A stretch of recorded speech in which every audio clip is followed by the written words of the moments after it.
Hi all, मी doctor Netra. हल्ली तुम्ही बघितलं असेल, तुमच्याही ग्रुपमध्ये आलं असेल, डेंग्यूसाठी प्रतिबंधात्मक काहीतरी रेमेडीज आहेत घरगुती, आणि एक होमिओपॅथिक औषधाचं नाव येते की तुम्ही हे होमिओपॅथिक औषध घ्या, मग तुम्हाला तापाचा त्रास होणार नाही। पहिली गोष्ट तर डेंग्यू आणि मलेरिया किंवा वेक्टर बॉर्न डिसीजेस जे आहेत हे सगळे जीवघेणे आजार आहेत, म्हणजे याच्यात तुमच्या जीवाचा धोका असतो।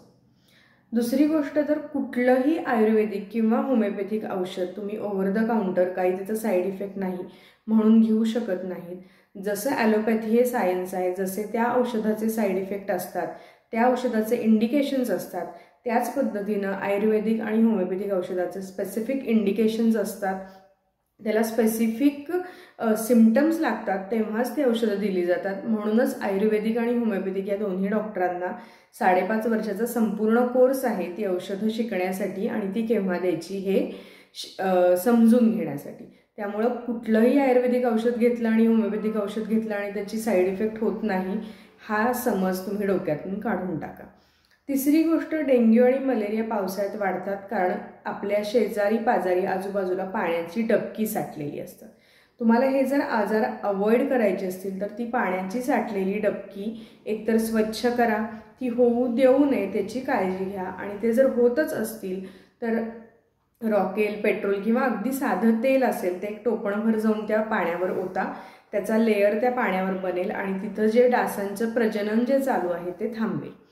डेंग्यू आणि मलेरिया टाळण्यासाठी आपण काय करू शकतो तर संपूर्ण लहान मुलांना जास्त प्रिव्हॅलंट असतं, किंवा जी माणसं संध्याकाळी बाहेर फिरत असतात किंवा एका जागी जी बसतात बऱ्याच वेळ त्या लोकांना, तर फुल स्लीव्सचे कपडे, फुल पॅन्ट, 3/4 शॉर्ट्स न घालता फुल पॅन्ट घालणं, पायामध्ये पाय संपूर्णपणे कव्हर होईल अशा पद्धतीचं फुटवेअर घालणं, आणि जो एरिया एक्सपोज्ड राहतो म्हणजे जे हात आहेत किंवा चेहरा आहे, मान आहे, त्या एरियाला मॉस्किटो रिपेलंट क्रीम्स ज्या मिळतात ओडोमॉससारख्या त्या लावणं।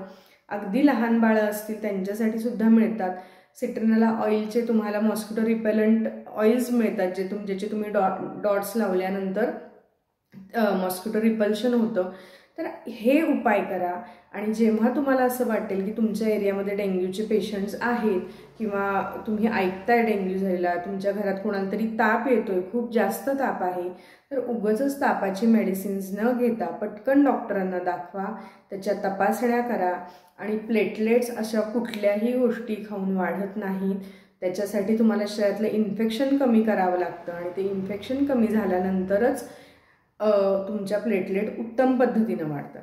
आता डेंग्यूसाठी आयुर्वेदिक आणि होमिओपॅथिकमध्ये औषधं आहेत का? डेफिनेटली आहेत, पण ती अलॉंग विथ ॲलोपॅथिक आहेत। आयुर्वेदिकबद्दल मी बोलणार नाही, तो माझा अधिकार नाही, पण होमिओपॅथीमध्ये अतिशय उत्तम औषधं आहेत जी तापाला कमी करण्यासाठी मदत करतात, त्याच्यानंतर येणारे साईड इफेक्ट्स कमी करतात, किंवा प्लेटलेट वाढवण्याला सुद्धा मदत करतात, पण ते अलॉंग विथ ॲलोपॅथिक ट्रीटमेंट जी तुमची चालू असते त्याच्याबरोबर दिली जातात, ते सुद्धा होमिओपॅथिक डॉक्टरांच्या कन्सल्टेशन नंतर। ओव्हर द काउंटर कुठलीही मेडिसिन्स घ्यायची नाही आहेत, असले कुठलेही व्हॉट्सॲप फॉरवर्ड्स ऐकून असला कसलाही वेडेपणा करू नका। पुन्हा सांगतेय, डेंग्यू आणि मलेरिया हे जीवघेणे आजार आहेत, त्यामुळं वेळ वाया घालवू नका। ओव्हर द काउंटर मेडिसिन घेऊन ताप सप्रेस करणं, ताप दाबणं किंवा काहीतरी घरगुती उपचार करणं किंवा यांनी सांगितलं त्यांनी सांगितलं हे करत बसणं, हे तापाच्या बाबतीत निदान या सीझनमध्ये तरी करू नका। आणि जेवढ्या, अर्थातच मी नेहमी सांगते, जेवढ्या अर्ली स्टेजला तुम्ही डॉक्टरांकडे जाल तेवढ्या अर्ली स्टेजला डिटेक्ट होईल, आणि तेवढा लवकर ट्रीट होऊन तुम्ही पटकन त्याच्यातून बाहेर पडा।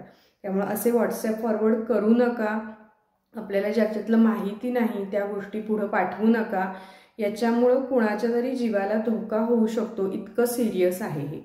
त्यामुळं ज्या गोष्टी आपल्याला माहीत नाहीत त्या एक्सपर्टना विचारा, त्याची माहिती करून घ्या, आणि त्याच्याप्रमाणे योग्य माहिती समोरच्याला पाठवा। अशी अयोग्य माहिती नुसती फॉरवर्ड करून एकमेकांना भ्रमात ठेवू नका आणि चुकीचे संदेश पाठवू नका।